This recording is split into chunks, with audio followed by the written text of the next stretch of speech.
In South Africa, we're seeing some of the worst political violence in that country. This comes after former President Jacob Zuma was sent to jail. Deborah Pata is in a suburb of Johannesburg, which has seen some of the most violent disturbances. Deborah, good morning. Good morning. South Africa is on its knees after days of violence, but so far security forces have been slow to bring the unrest under control. Hordes of looters stormed hundreds of retail stores in South Africa, grabbing anything they could get their hands on. Outnumbered and overwhelmed, police struggled to contain the violence. Police fire rubber bullets, tear gas, but the looters are undeterred. There's not one shop here that hasn't been attacked and completely ransacked. Dozens are dead. This man was injured in the mayhem. Nobody stopped to help him. And in one heart-stopping moment, this toddler was rescued from a building set ablaze by rioters. The violence was triggered by the jailing of former President Jacob Zuma for refusing to appear before a commission investigating corruption during his 9-year tenure. His supporters took to the streets, but it has now boiled over into anarchic rage, fueled by persistent poverty that's been exacerbated by a deadly third wave of the COVID pandemic. But for the shop owners, victims of that rage, it was all too much. What have we done? Over 1,000 arrests have been made, and now the South African military has been deployed to hotspots, but thrown into this mix are armed militias taking the law into their own hands. If they start shooting, there will be war, and that's the thing that we don't want here in South Africa. South Africa is a peaceful country. But for 5 straight days, that peace has been shattered in the deadliest violence this country has seen. South Africa's army is protecting its citizens from each other, enforcing an uneasy calm. Shops, malls, factories and warehouses are counting the cost after an outbreak of looting and rioting that swept through parts of the country after the jailing of former President Jacob Zuma. On Friday, his successor, Cyril Ramaphosa, visited KwaZulu-Natal, the worst affected province. It is clear now that the events of the past week were nothing less than a deliberate, a coordinated, and a well-planned attack on our democracy. Supermarkets were stripped bare, with insurers now facing multi-million-dollar claims for repairs. One banking group says the economy will contract by 3%. The butchery and fresh produce section of this supermarket has been cleared out like everywhere else. Now, what sparked the rioting was the jailing of former President Jacob Zuma, but what drove it on is the poverty and inequality that has persisted in South Africa now almost 30 years since the end of white minority rule. Half of South Africans live below the official poverty line. Unemployment is at a record high of close to 33%. The looting has created shortages of food staples and fuel, causing long lines at the few places still open. It was so surprising. You know, it was like it's communicated somewhere, because you hear something here, the very same thing is happening somewhere else. So it was like there's a spirit that is going around, or a message that is going around, that do this here, do that there. It's people that are jobless, and also it's lockdown. Because after Monday, if it's not Sunday, after Sunday, when the president spoke, so people were like literally crazy, and they were coming down like a lot of crowd coming down, and they were so angry that he is extending. South Africa's Consumer Council is warning of a humanitarian crisis, and the security is provided for people working in factories, distribution centres and shops. There was no room on the road which wraps itself around the port of Durban. It had been turned into a thoroughfare for raiders and thieves as they ransacked warehouses and distribution centres located close to the shipping terminal. The young and the old took advantage, with people on foot, joined by those in pickup trucks who'd come to steal in bulk. And the police and the country's military, well, they were nowhere to be seen. Why are people doing this? Why are people doing it? The train tracks were used as a form of escape by those lugging stolen goods, although many tried to avoid our camera. Hungry, we are hungry. You're hungry? Yeah, no joke. It was a sentiment expressed by many. Why are people looting? No food, no nothing, no work, he said. But you can't eat a bicycle. I can, he responded. The trouble was triggered by the arrest of the former president, Jacob Zuma, last week. But it has been fueled by frustration in a country where millions are struggling in the midst of the pandemic. The authorities have made nearly 2,000 arrests nationwide, but they are not in control.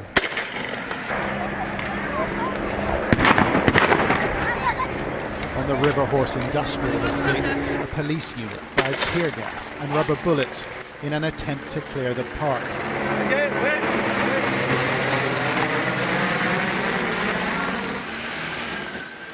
The police are outnumbered and bewildered, and some are growing angry. As they race to another call, we saw one officer firing his weapon at people on the roadside at point-blank range. Roadblocks have been erected to intercept the looters. Part of all of this is that right now it's become the new normal here. When we are driving home from our shifts at night, we see that even the horizon is just smoky. You can't really see past it, and we know that there's another fire. We've lost count. We've lost count of how many warehouses have been looted, how many shops have been broken into. It's now a case of, I don't even think it's possible to quantify the damage and the impact this soon, because it is a moving target. It is constantly changing.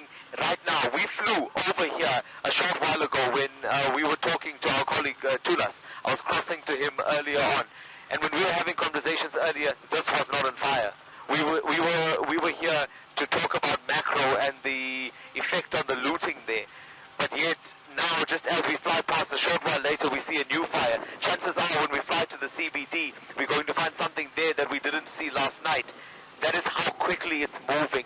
The going is still very well underway, and it's been going on for hours on end now. A little while ago, you would have also been watching the visuals of the traffic build-up that was on that main road leading to this warehouse. Now, this route also joins the N2. Traffic is backed up all this way, presumably people that are coming here to also get exactly what they can get out of this warehouse. All of the doors are open. People are walking in. But the most interesting part of all of this that's playing out now is a short while ago, we saw a convoy of Metro Police vehicles that were exiting this area. One has to understand that they were severely outnumbered. There's also an armored vehicle that is parked just at the on-ramp to the N2. That armored vehicle is also in position. There's absolute lawlessness here, Clement, as you've been seeing. Look at the extent of the numbers. Look at the people that are here. Look at the cars. And I think that's an important point that I want to touch on. People are driving here. It's not just the communities that are immediately next to these warehouses. People are making a concerted effort to get here. They don't mind that there are police here. They are openly taking items and walking past them. They know that there is very little by way of chances of arrest right now. And at this point, this is only just one of the warehouses that are being targeted. There is a strategic move. It's where warehouse after warehouse in this area is being hit. We've seen this over the past few days. If they are not looted, they are also being set on fire. Some of the visuals would have also captured the smoke that is in the horizon now. That's coming from the numerous buildings that have been set alight. We've seen buildings like KFC and Sears that have caught alight. There were parts of the buildings in that macro precinct that were set alight. Even solar panels are not safe. People are climbing onto roofs to steal solar panels. But this really tells you what you're seeing now. This tells you about the frenzy that is going on the ground right now, the efforts that people are making to break the law. Just take a look at this, Clement. Oh, this is extraordinary. This is extraordinary, Dustin. We're looking at the visuals of traffic, and as you've indicated to us, there are people that are actually driving from other areas into these areas where these warehouses are housed so that they can make out with whatever they can. Probably the saddest day of my life.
Right now, fuck them up! Fuck them up!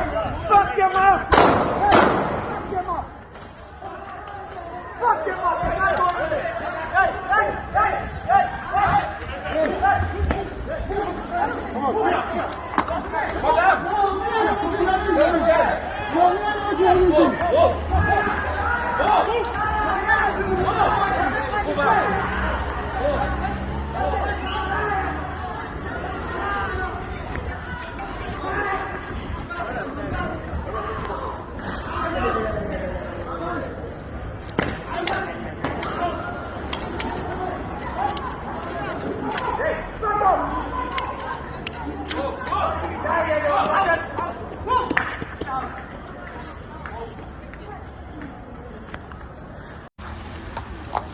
Cars shot out left here.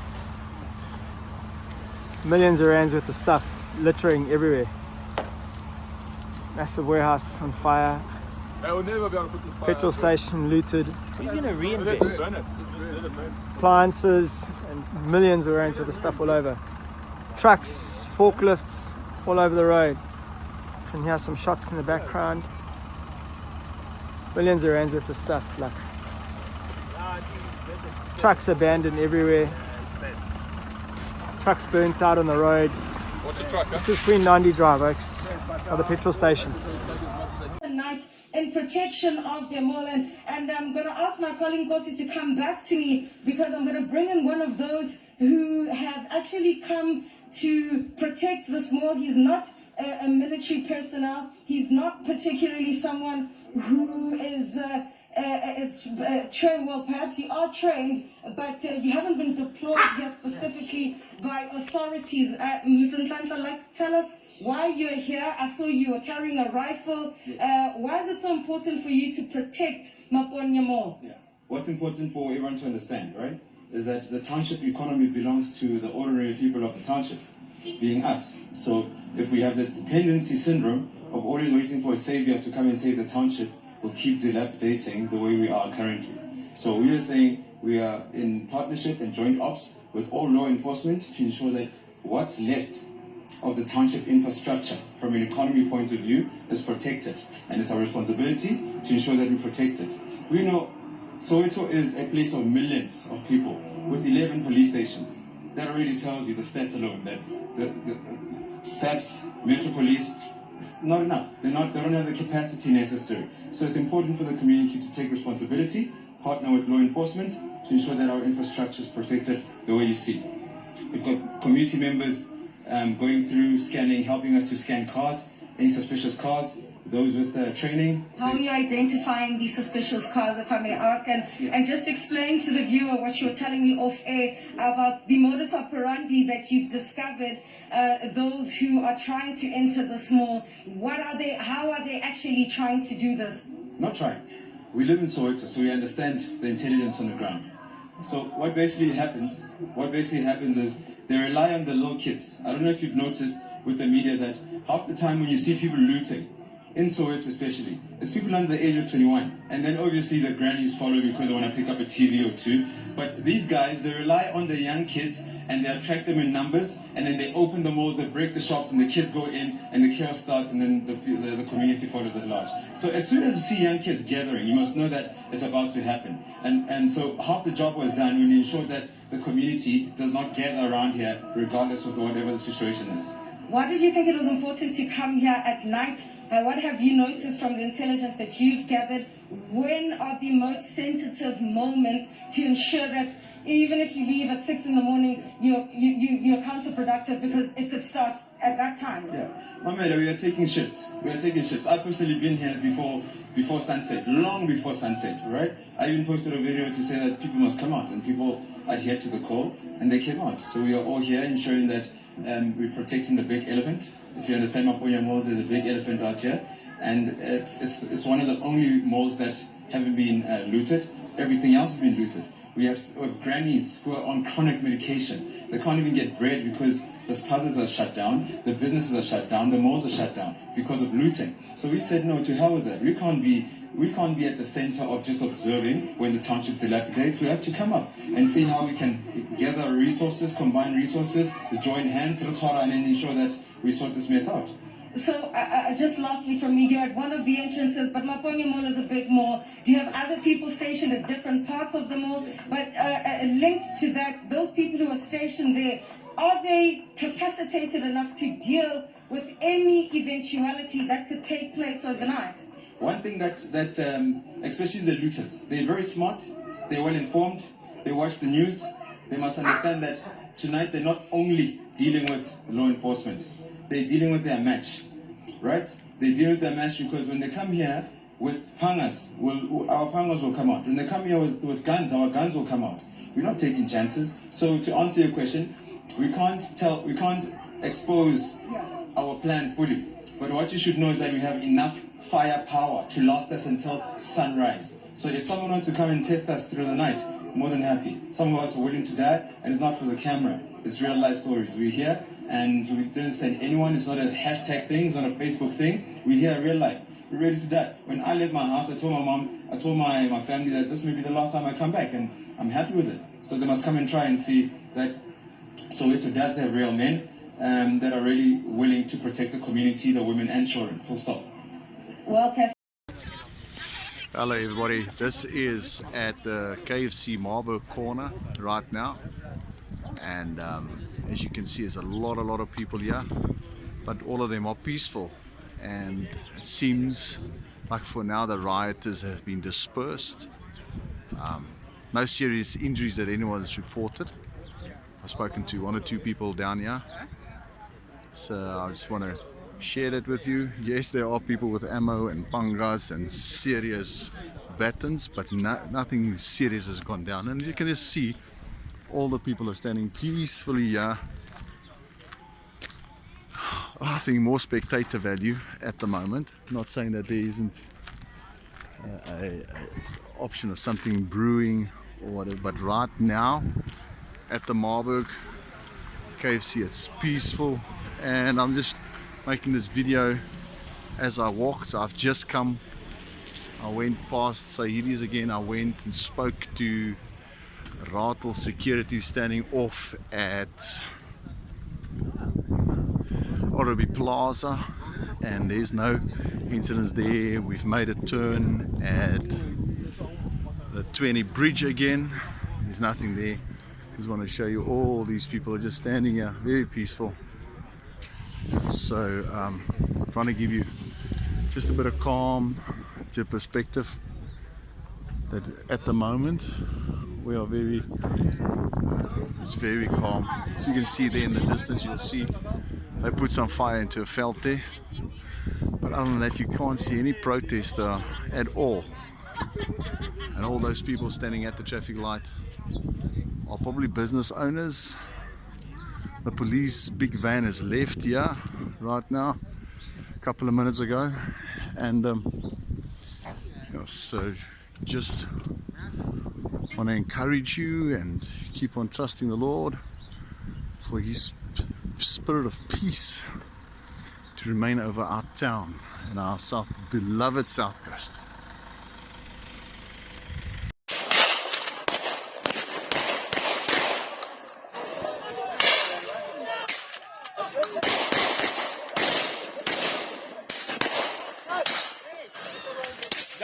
Don't waste your ammo. Yeah, stop. Let them come. Let them come.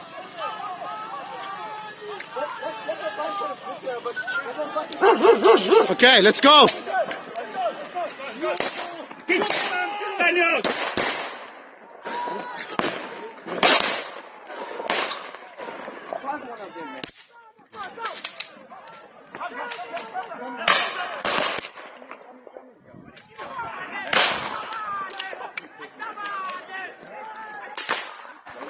Yeah, there. Oh, it went too hard. Went too hard.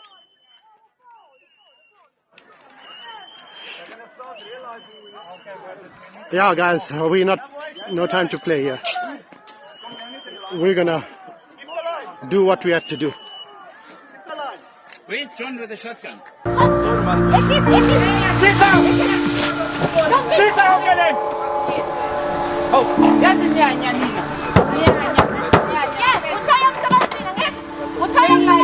And then you know what is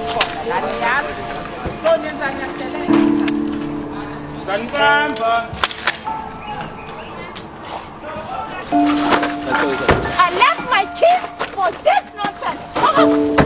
Go. Hey, get it.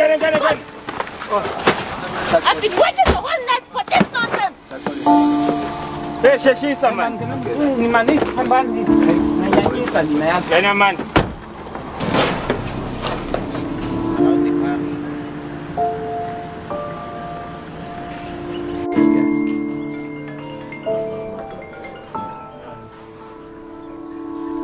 Hi, I'm Kim Cuniff, MD of Kingsmead Shoes. I'm standing here at Springfield Value Park. This is our store, or the remains of it.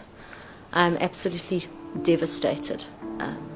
I don't know actually how you come back from this. We've lost 3 stores so far, and yeah, it's just absolutely devastating. My staff, what happens here?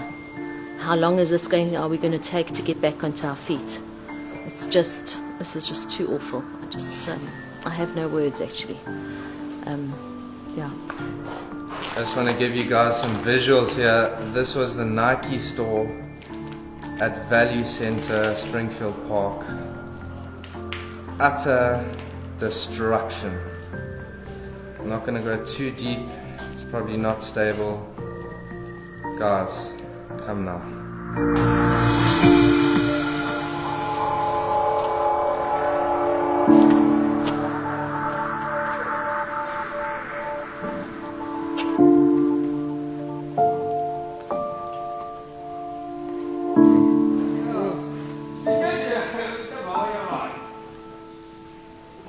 Hi, I'm Katja Holdsworth.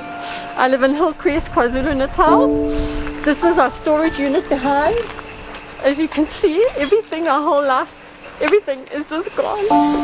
They've burnt everything. It's like, why? Why do they have to do that? I mean, why couldn't they just take the stuff and just be done? Why do they have to burn?